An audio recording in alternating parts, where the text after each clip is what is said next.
ECOWAS held a forum of chiefs of defense staff of the Friends of Africa.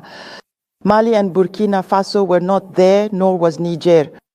We sense a lack of solidarity, you who are at the top of the state. What can you tell us about that? Well, it's not a lack of solidarity. Keep in mind that it's a confederation, not a federation. In some respects, we do a lot of things together, at least in tandem, but in the Charter, it is stated that countries can decide on their own relationships and what they can do. We can't tell a country not to collaborate with another country. No, we're not at that stage yet. We are in the process of consolidating the Confederation in many areas, including development, defense, and diplomacy. And afterwards, we will move on to the Confederation. These are steps. So Niger can take part in meetings. The Confederation is not closed off. We are open. We interact with everyone. We are very Pan-Africanist. We are truly open to integration, to everything there is, but with principles. All right. When it comes to defense and security, we'll leave you with one last question. Thank you, Sanyong. But the question I want to ask, forgive me, is not about defense or security, but about your relationship with us, the media. Mr. President, do you have a particular problem with the media, with us, the journalists?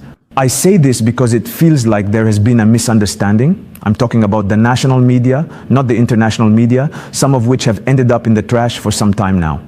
That's a fact. There is no national media. It seems like there was a misunderstanding at the beginning and that there's still a fog hanging over things. How do you analyze the situation, Mr. President? You know I'm not a hypocrite. There was a misunderstanding, there was a fog at the beginning. But today I must say that I really commend the media for their professional work. We must avoid following along the work of imperialism. Of course, many among you were trained by them. That's it, you went to the white man's school, as we like to say. They're the ones who trained you in journalism. So I don't often blame you when people try to behave like them. But I speak so that people become aware that this is about our homeland. Look, this morning, for example, read the headlines in the newspapers in France. They might tell you that there was a mobilization to put pressure on the Prime Minister. They won't tell you that there was a march against the government or anything like that. But if it were in Burkina, you would say there was a march against the government. Do you understand? The French used to call us, and still call us, putiche, junta, and so on. That's French. But the journalists also called us putiche, junta, and so on.